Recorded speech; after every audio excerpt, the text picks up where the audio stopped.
3,500 women. That was the number of female guards who served the Third Reich in concentration camps. They lived double lives. In the morning, they posed for photographs with wide smiles. They wrote letters to their lovers and shopped for groceries. At night, they entered the barracks. Inside those walls, they became killers. They beat prisoners with heavy leather whips. They used attack dogs to tear at human flesh. Their victims faced systematic humiliation. It was a calculated effort to erase human dignity. 1933. This was the year everything changed. Adolf Hitler took power. Germany was a country of breadlines and broken banks following the First World War. Hitler promised a new era of stability, but his plan required total control over the German population. The goal was a racially pure nation.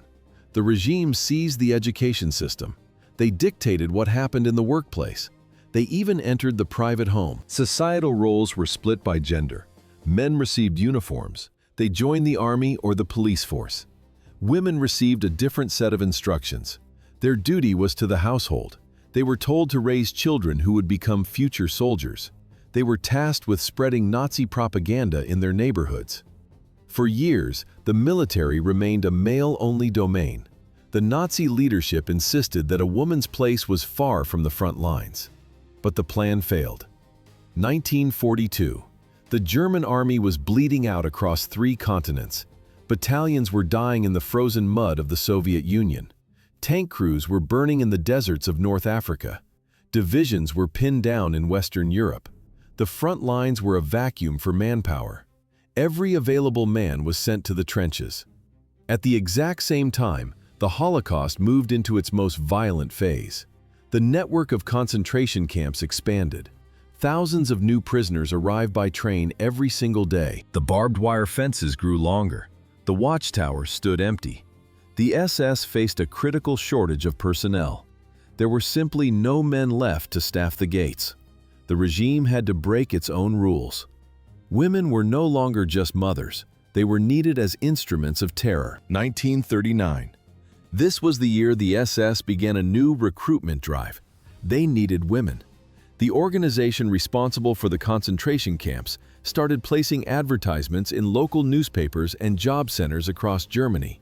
These weren't soldiers or seasoned radicals. They were ordinary citizens. Why did they sign up? It seemed like a career move, but the reality was a descent into state-sponsored murder. Many of these recruits had previously worked as nurses, clerks, teachers, or factory laborers. Most were young. Their ages ranged from 20 to 35. They came from small, quiet towns and rural provinces. Some were motivated by a steady paycheck. The state promised better housing and reliable rations during the hardships of wartime. Others sought status. In Nazi society, women faced strict social limitations. The SS offered a way out. The footage from the era shows the transformation. In the frame, young women fitting into gray uniforms. For the first time, they held authority. They could give orders. They could wear the SS insignia. They felt part of a powerful machine. But this was only the beginning. The recruits had no military training. They had no experience with violence. That changed at Ravensbrück. This camp was located 50 miles north of Berlin. It was built in 1939, just before the invasion of Poland. It was the largest concentration camp in the Third Reich, designed specifically for women. The scale was massive. More than 130,000 female prisoners passed through these gates. The list of captives included Jewish women, members of the Polish resistance, and Roma families. Even children as young as 8 years old were processed and tattooed. The guards began their training here. The process was designed to strip away empathy. If a prisoner spoke out against an officer, the punishment was immediate. The sound of heavy boots on gravel, the snap of a leather whip. These were the daily sounds of the camp. Events accelerated. The training turned ordinary clerks into executioners. They weren't just watching prisoners, they were learning to break them. Once they put on the uniform, their old lives disappeared. It got worse. The women who entered the service as simple state employees quickly became cogs in a system of total oppression. They were no longer teachers or nurses, they were instruments of the state. The transformation was complete. Thus began the darkest chapter of their lives. 1939. The Ravensbrück concentration camp opens its gates. It is a facility designed specifically for women. The perimeter is a cage of electrified barbed wire and wooden guard towers. Inside, prisoners live in long wooden barracks. They sleep shoulder to shoulder on hard planks. Why did they come here? Some were political prisoners. Others were Jewish. Many were simply in the wrong place at the wrong time. Food is a luxury. The daily ration consists of one piece of dry bread and a bowl of thin soup. It is a slow death by starvation. The camp is also a school. Hundreds of German women arrive here from across the occupied territories. They come to learn a specific trade, how to break human beings. The training is short. It lasts only a few weeks, but in that time, empathy is erased. The recruits listen to lectures. They are told that prisoners are not humans. They are told these women are enemies of the state. The training focuses on 3 actions: giving orders, handling weapons, and administering punishment. No hesitation is allowed. The footage shows a woman walking the grounds. This is Dorothea Binz. She is the most feared trainer in the camp. She carries a leather whip in one hand and a pistol in the other. She does not just watch, she strikes. New recruits follow her like shadows. She teaches them that violence is the only tool for control. Under Binz, cruelty becomes a schedule. A prisoner misses a step during roll call. A prisoner speaks without permission. The result is a beating. There are no warnings. The workday begins at sunrise. It ends at sunset. Prisoners dig trenches in the frozen earth. They carry heavy stones until their backs break. They sew uniforms for the German army in crowded workshops. The air is filled with the sound of machinery and screams. Many collapse from exhaustion. Those who stay down are killed on the spot. Ravensbrück is also a laboratory. Doctors perform medical experiments on the inmates. They break bones on purpose. They infect open wounds with bacteria. They inject diseases into healthy veins to watch the body fail. The female guards participate. They drag the victims to the tables. They hold them down. They laugh while the doctors work. By 1944, the system expands. Ravensbrück is now a network of 30 subcamps. Each one is managed by these trained female guards. They are a finished product. Once their training ends, they are exported to other camps. They carry the Ravensbrück method with them. One destination stands out: Auschwitz. This was the heart of the Nazi death machine. It was the largest camp in the system. The graduates of Ravensbrück were ready for it. The era of the female guard had begun. 1,100,000 victims. This was the final death toll of the most efficient killing machine in the Nazi system. In 1940, German forces began construction in occupied Poland. It started as a prison for political captives. It ended as a factory of death. The complex was divided into 3 distinct zones. Auschwitz I served as the administrative center and main camp. Auschwitz II, known as Birkenau, functioned as the primary extermination site. This was the location of the gas chambers and the massive crematoria. Auschwitz III, or Monowitz, operated as a forced labor facility. Here, prisoners worked for German industrial giants until they collapsed. History often focuses on the male SS officers, but the archives show a different reality. Between 1942 and 1945, approximately 200 women served as guards. They were called Aufseherinnen. These women held absolute power over the female population of the camp. The footage shows their standard equipment. They wore tailored gray uniforms and heavy black leather boots. Most carried leather whips or Luger pistols. Their training was specific. It stripped away empathy. They were taught to view the prisoners as livestock rather than human beings. They didn't just watch the gates. These women supervised the daily forced labor details. They stood over prisoners during the selection process on the train platforms. This was the moment where a single gesture decided who lived and who went to the gas chambers. The atmosphere was defined by constant noise. The guards shouted orders at every turn. They used insults to break the will of the captives. Disobedience resulted in immediate violence. The methods were systematic. They used heavy boots for beatings. They used isolation for humiliation. They used the deprivation of bread as a death sentence. By the end of the war, the combination of gas, starvation, and typhus had finished the job. The evidence remains in the ruins. The story ends in the silence of the barracks. Auschwitz, 1943. Armed women in uniforms became a permanent fixture of the landscape. They monitored every move, every breath, and every moment of the prisoners' daily lives. These guards did not just watch, they actively participated in the selections. They stood on the platforms and divided the crowd into two groups. One group went to the barracks to work. The other group walked directly toward the gas chambers. Irma Grese arrived at the camp that year. She was 19 years old. In the footage, she appears young and calm, but her reputation was different. She was one of the most feared figures in the entire complex. Her cruelty disturbed even veteran SS officers. Grese carried a whip and used it constantly. She didn't just strike prisoners, she set trained, hungry dogs on them. She watched as the animals attacked. For minor infractions, she forced women to stand naked in the snow for hours. The temperature was below freezing. She watched them shiver until they collapsed. Visible in the records, she never looked away. Grese took visible pleasure in the agony of others. But there was someone above her, Maria Mandel. She held the rank of senior overseer for the entire female section of Auschwitz. Mandel possessed absolute power. She decided who lived and who died with a single gesture.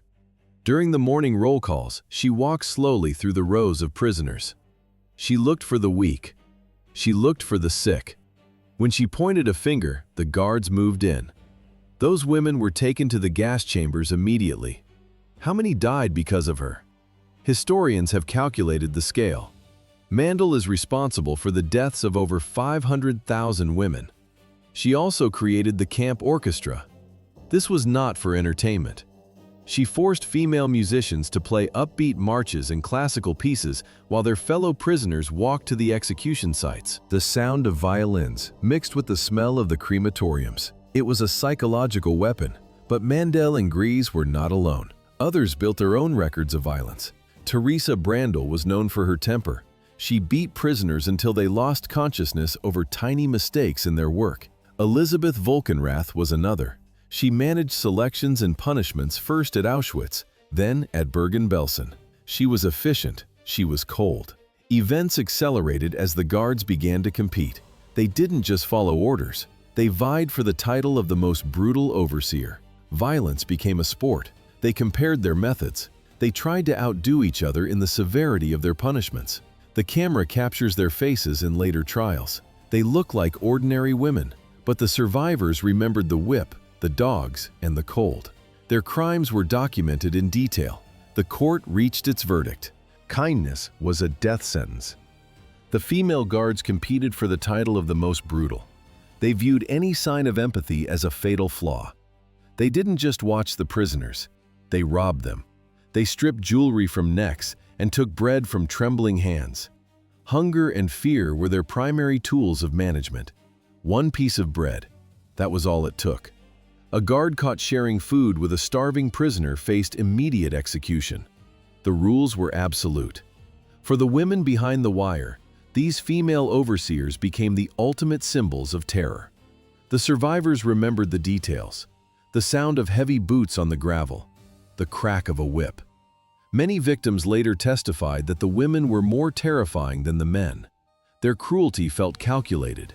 It felt personal. The guards didn't just target the body, they targeted the spirit. They mocked the prisoners. They used insults to break their psychological resolve. Torture was a daily routine designed to strip away every shred of human dignity. But the nightmare wasn't confined to one location. Auschwitz was only one part of the machine. The horror expanded to other sites across occupied Poland. Majdanek. This camp sat just outside the city of Lublin. It was one of the largest and most lethal killing centers in the Nazi system.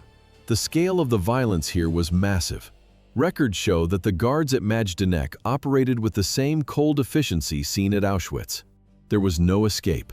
The system was designed to destroy. October 1941. The Majdanek concentration camp opened its gates. It was not just a prison, it was a factory designed for two things: forced labor and mass murder. The system functioned with industrial precision. How did a place of such scale operate? At first glance, it looked like a massive construction site. But in reality, it was a death trap. Prisoners did not just live there, they built their own barracks from raw wood and stone. They dug trenches in the frozen earth. They spent hours sorting piles of shoes, glasses, and clothes taken from those already killed. The camp featured 7 gas chambers. These rooms could kill hundreds of people in a single session. Nearby, the crematorium chimneys worked without pause. The smell of burning hung over the fences day and night. In the frame, a young woman in a sharp uniform. This was Hermine Braunsteiner. Among the guards, she became a symbol of pure brutality. She did not just follow orders, she actively sought out victims. Survivors recalled the same scene: Braunsteiner grabbing women by their hair and dragging them across the gravel. She kicked them with heavy boots until they stopped breathing. The sound of her footsteps became a signal. Prisoners called her the Stomping Mare. She earned the name by crushing those who fell behind during the morning roll calls. If a prisoner collapsed from hunger, Braunsteiner used her boots. She was young, barely in her 20s, yet she was the most feared person on the grounds. Events accelerated. More guards arrived to manage the growing number of prisoners. Elsa Eric was one of them. She operated with cold, mechanical precision. In her hands, she held the power of selection. She stood on the platform and pointed. Left meant life. Right meant the gas chambers. She sent men, women, and small children to their deaths without a change in her expression. The footage shows no hesitation.